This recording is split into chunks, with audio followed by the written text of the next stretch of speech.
Alur film kali ini mengisahkan sosok yang bernama Jilong. Ia adalah seorang pensiunan tentara yang saat ini berprofesi sebagai seorang nelayan. Setelah 5 bulan bekerja di lautan menangkap ikan, Jilong kembali ke rumah untuk menemui keluarga kecilnya.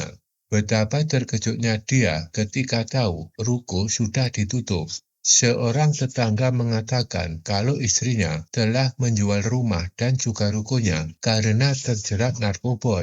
Mengetahui hal itu, ia langsung menuju kolong jembatan, tempat biasanya para pengguna barang haram berkumpul. Dan alangkah terkejut dan hancur hati Jilong mengetahui kondisi istri tercintanya yang sungguh mengharukan.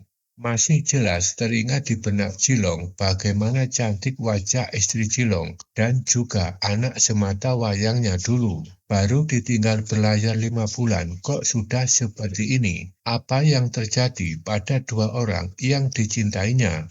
Terungkap ketika Jilong berlayar, istrinya membuka warteg kecil-kecilan. Istri Jilong dijebak oleh para pengedar dengan menaruh zat haram ke dalam air minum. Merasa tak enak untuk menolak keramahan pelanggannya yang sering sarapan di warungnya. Istri Jilong yang polos akhirnya menegak minuman itu. Sampai pada akhirnya ia tidak bisa lepas dan akhirnya harus menutup warteg, menjual ruko, bahkan rumahnya pun melayang. Lalu bagaimana dengan nasib putrinya? Betapa terenyuhnya kita mengetahui kalau ternyata anak yang tidak bersalah itu harus tertabrak mobil karena ibunya sedang sibuk menikmati benda haram. Karena merasa malu dengan suami, akhirnya istri Jilong melompat dari jembatan layang. Sebelum melompat, ia melemparkan kertas merek benda haram yang diproduksi oleh sebuah perusahaan yang bernama Singa Kembar. Tidak seperti keluarga Jilong dan yang lainnya yang tinggal di jembatan, mereka yang terlibat dalam bisnis haram itu sungguh bahagia. Mulai dari pembuat, pengedar, para bos, bahkan para penggede polisi yang korup yang melindungi bisnis haram itu, mereka semua hidup dalam kemewahan.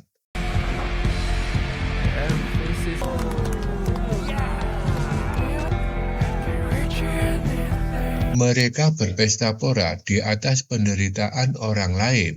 Setelah 2 tahun berselang, kita ditunjukkan pada kiprah polisi yang bernama Andi. Ia sedang melakukan penangkapan terhadap sebuah kelompok pengedar benda haram. Ia berhasil mengamankan barang bukti yang cukup besar.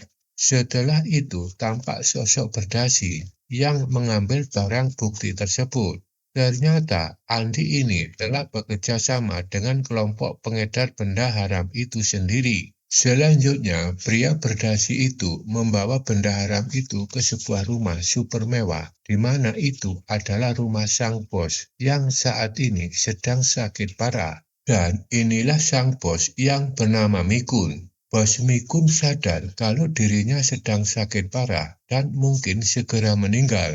Untuk itu, ia menyuruh orang kepercayaannya, sebut saja namanya Harta, untuk menemukan anak semata wayangnya yang telah lama menghilang. Bos Mikun ingin anaknya melanjutkan memimpin kerajaan bisnis haramnya. Ternyata putra tunggal dari Bos Mikun adalah Syawang. Ia saat ini sedang dipenjara karena berbagai macam kasus kejahatan yang telah ia lakukan. Syawang adalah sosok yang sadis, bengis, dan susah dikendalikan. Semua orang ngeri dengan rekor kejahatan Syawang. Bahkan ada rumor yang bilang kalau Syawang suka memakan daging musuh-musuhnya. Selanjutnya, kita semua dibuat terkejut karena Jilong saat ini sudah berada di penjara. Bukan karena dihukum karena kasus tertentu, tetapi ia di sana untuk menghabisi Syawang. Selanjutnya, ia menyamar sebagai Syawang agar bisa bertemu dengan bos macan kembar, yakni Bos Mikun. Sampai detik ini, kita belum bisa tahu siapa yang membantu Jilong sehingga sudah melangkah sejauh ini. Perencanaan Jilong sangat rapi. mulai dari mengganti model rambut, membuat bekas luka di wajah, identitas palsu, dan masih banyak lagi lainnya. Selanjutnya, tampak Cilong berada di atas kapal dengan dikawal oleh kaki tangan Bos Mikun. Akan tetapi,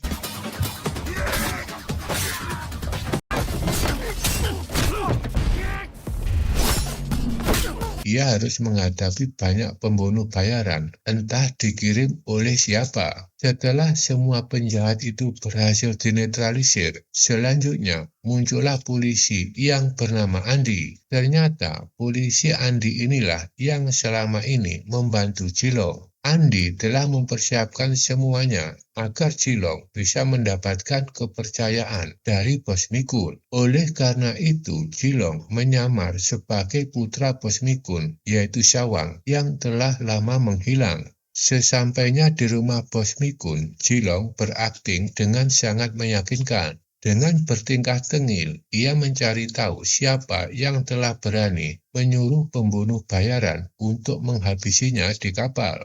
Selanjutnya, tampak Cilong menelpon dengan menggunakan HP yang ia ambil dari salah seorang pembunuh bayaran itu. Ia melakukan itu agar mengetahui siapa yang telah merencanakan untuk menghabisi dirinya.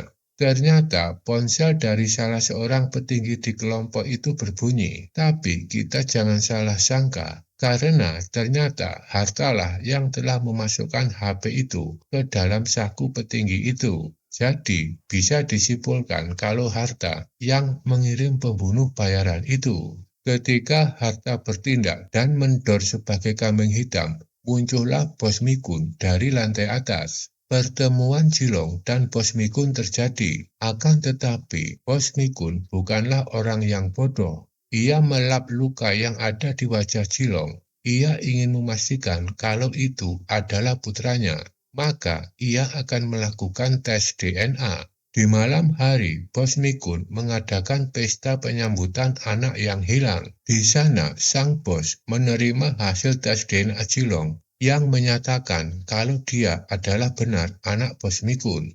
Entah siapa yang mengganti sampel darah yang diperiksa. Bos Mikun yakin 100% kalau itu adalah putranya. Di depan para hadirin, Syawang palsu diperkenalkan sebagai sosok yang menggantikan kerajaan bisnis Bos Mikun. Bos Mikun juga menyerah terimakan kalung jimat sakti sebagai simbol pengangkatan Syawang. Di hari berikutnya, Cilong alias Syawang palsu mendapatkan tugas pertamanya. Ia ditugaskan untuk menemui seseorang yang telah mencuri barang haram milik sang bos. Dengan ditemani oleh beberapa anak buah Herta, tampak Cilong mendatangi sebuah rumah untuk bertemu dengan seorang bandar di sana. Bandar tersebut bernama Balai yang telah mencuri barang milik Bos Mikun. Bukannya bernegosiasi dengan baik, Cilong malah melakukan keributan di tempat Balai dan selanjutnya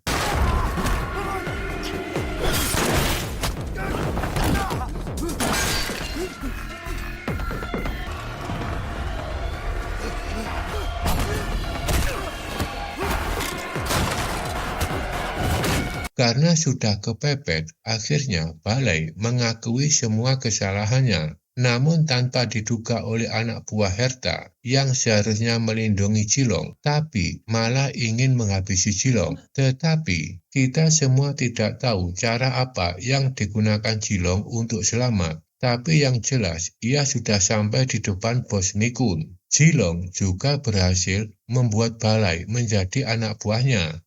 Mengetahui hal itu tentu membuat Harta sangat dongkol. Bukan saja anak buahnya gagal melenyapkan Cilong, tetapi juga karena Bos Mikun semakin percaya dengan kinerja Cilong yang berhasil menarik Balai ke dalam kelompoknya. Sin berpindah kepada sosok polisi Andi. Ia adalah keponakan dari kepala polisi di sana. Andi ternyata jatuh cinta kepada perempuan cantik yang bernama Nancy. Nah, Nancy sendiri merupakan simpanan dari pamannya sendiri. Pamannya suka melakukan kekerasan terhadap Nancy. Akan tetapi, Nancy terus bertahan dan mentolerir perilaku sang kepala polisi karena ia memang sudah tidak memiliki keluarga lagi. Kita jadi tahu kenapa polisi Andi ini bisa-bisanya bekerja sama dengan Cilong untuk membongkar bisnis haram bos Mikul. Andi ingin membuktikan kalau pamannya terlibat dalam bisnis haram bersama Mikul. Jika nanti pamannya jatuh, ia akan menggantikan posisi pamannya sebagai kepala polisi. Selanjutnya, ia juga bisa mendapatkan Nancy dari pamannya. Keesokan harinya, tanpa Andi dan Cilong bertemu di suatu tempat, Cilong menyerahkan beberapa barang bukti tentang keberadaan bisnis haram bos Mikul.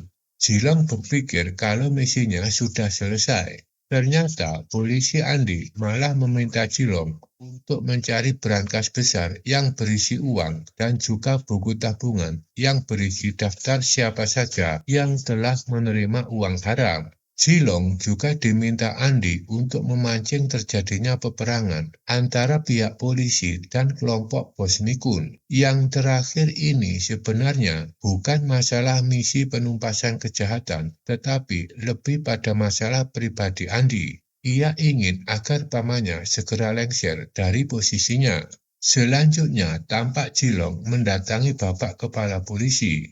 Ia bilang kalau jatah kepala polisi dipotong 50%. Hal itu tentu membuat kepala polisi korup ini sangat marah. Cilong akhirnya dijebloskan ke dalam penjara. Di malam harinya, pasukan Balai mendatangi kantor polisi untuk membebaskan Cilong. Kepala polisi yang sedang menelpon bos Mikun sangat terkejut karena jalan di depannya diledakkan oleh seseorang. Kita tidak tahu kondisi kepala polisi saat ini, tapi yang jelas tampak Andi membebaskan Cilong di tahanan dan meminta Andi untuk pulang karena bos Mikun saat ini sedang dalam kondisi kritis. Dalam sekaratnya, bos Mikun meminta maaf pada Cilong karena telah mentelantarkannya dan juga ibunya.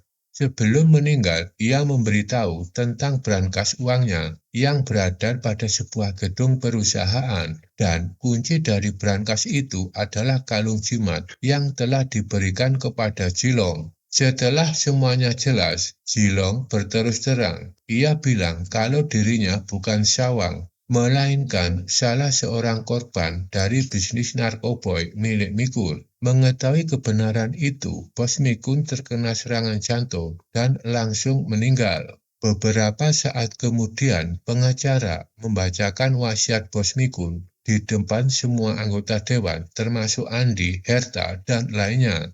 Pengacara bilang kalau semua harta Mikun diwariskan kepada Cilong.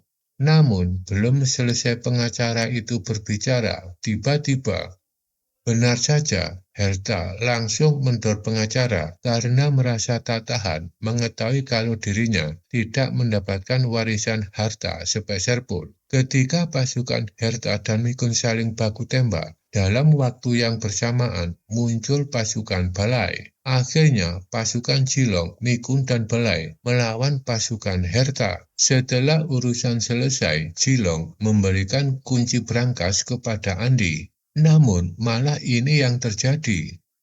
Ternyata Andi adalah orang yang sangat culas. Sebenarnya Balai adalah anak buah Andi yang disusupkan untuk mengawasi Cilong. Selanjutnya kita diajak flashback ke 2 tahun sebelumnya, di mana saat itu Andi sudah mempunyai ambisi untuk mengambil alih posisi pamannya. Saat itu, Cilong datang ke kantor polisi untuk menuntut keadilan tentang keluarganya.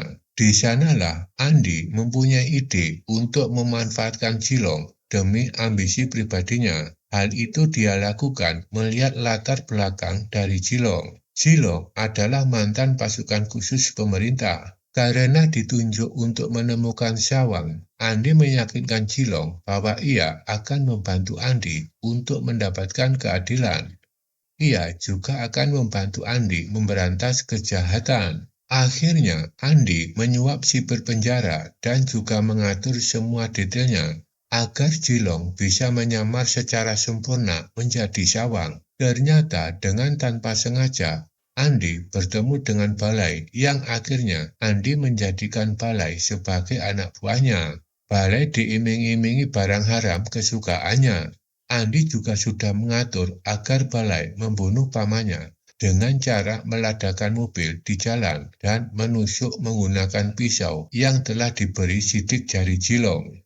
Jadi, Andi berharap Jilong akan menjadi tersangka utamanya dalam kasus meninggalnya kepala polisi. Untuk itu, Jilong akan ditahan di kantor polisi untuk beberapa saat dan dimunculkan bila waktunya sudah tepat. Kemudian, secara cepat, Andi sekarang menduduki posisi sebagai kepala polisi. Selanjutnya, ia memberantas semua bisnis narkoboy, mulai dari tempat produksi, kurir bandar, dan semua yang berhubungan dengan barang haram itu. Dalam waktu sekejap, Andi menjadi pahlawan dan dihormati oleh masyarakat.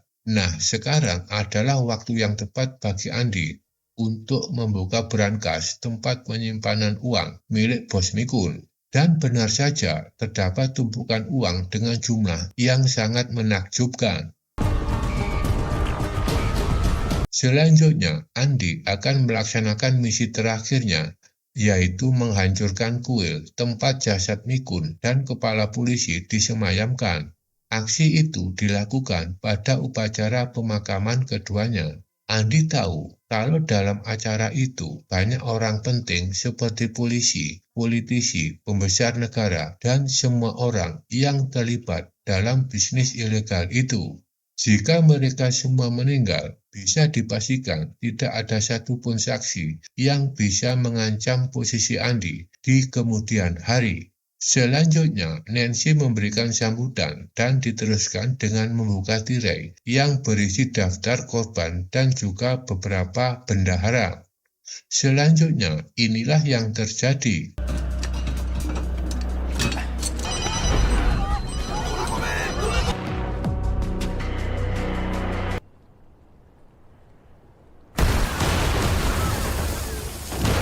Ternyata bukan hanya kuil yang meledak, tetapi juga semua brankas dan uang yang berada di belakang Jilong dan Andi. Pastinya Andi sangat terkejut mengetahui kalau brankas uangnya meledak.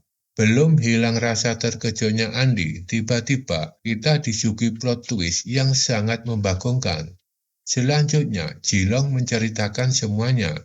Ternyata Balai yang kita lihat sebagai sosok yang jahat, ternyata dulunya adalah sosok yang sangat menyayangi adiknya. Ia sangat bertanggung jawab, sampai pada suatu titik adiknya terjerat narkoboy. Balai pun mengantar adiknya ke rumah sakit guna menjalani rehab. Di sana, ia bertemu dengan Nancy yang merupakan tim medis di sana. Kalau Jilong dan Balai kehilangan orang yang dicintai, ayah Dr. Nancy adalah sosok polisi yang jujur anti suap. Nah, ketika ayah Nancy menolak suap dari Mikun dan kepala polisi pamannya Andi, ayah Nancy dihabisi. Di lain sisi, rumah Balai akhirnya disita oleh pihak bank karena adik Balai terjerat oleh rentenir. Balai dan adiknya akhirnya tinggal di kolong jembatan.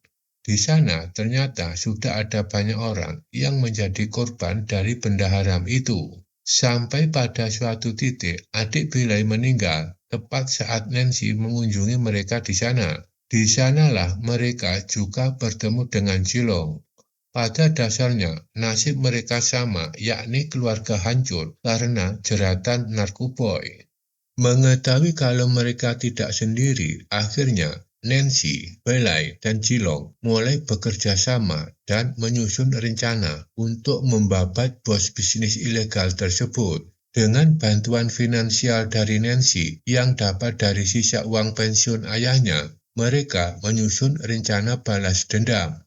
Karena memiliki wajah yang cantik, Nancy berhasil menjinakkan kepala polisi dengan mudah. Meski harus mengorbankan harga diri dan badannya, Nancy terus berusaha dan mencari info penting yang diperlukan. Bukan hanya Nancy yang berkorban, Balai juga memainkan perannya. Ia harus menjadi seorang pecandu agar bisa masuk ke dalam jaringan dan berhasil menjadi bawahan Andi. Mengetahui kalau Andi memiliki ambisi untuk menghabisi Bos Mikun dan kepala polisi, Jilong berperan sebagai sosok yang sedang mencari keadilan. Nah, ketika 3 orang di atas sudah memegang peran masing-masing, maka semua keluarga yang ada di kolong jembatan diikut sertakan. Contohnya, suster yang mengecek DNA Jilong, anak buah balai yang menyerang kantor polisi, petugas tol yang meledakkan mobil kepala polisi, wartawan, serta reporter televisi, dan masih banyak lagi lainnya. Semua orang bahu-membahu untuk menegakkan keadilan, di mana pihak polisi yang notabene adalah penegak keadilan telah gagal melakukan kewajibannya. Namun tiba-tiba Andi mempunyai rencana lain. Ia tiba-tiba meminta jajarannya untuk menghabisi Nancy dan Belai, tapi tiba-tiba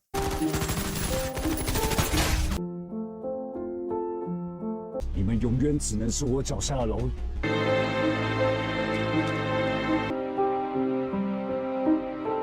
Setelah Belai dan Nancy meninggal, kini tinggal Andi dan Jilong. Selanjutnya, Andi mendor Jilong. Akan tetapi, Andi lupa kalau teman-teman Jilong sangat banyak. Salah satu dari mereka adalah perempuan reporter berita yang menyiarkan kejadian itu secara langsung. Hal itu membuat pemerintah pusat bertindak dan mendor Andi saat itu juga.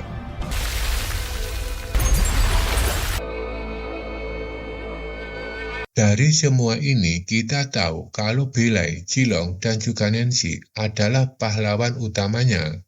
Mungkin tidak semua orang tahu peran mereka, tetapi bagi keluarga yang ada di kolong jembatan, mereka adalah sosok penting yang telah menyelamatkan mereka dari kehancuran. Sebuah akhir cerita yang tidak mengenakan karena tokoh-tokoh utamanya meninggal dunia. Cerita pun tamat.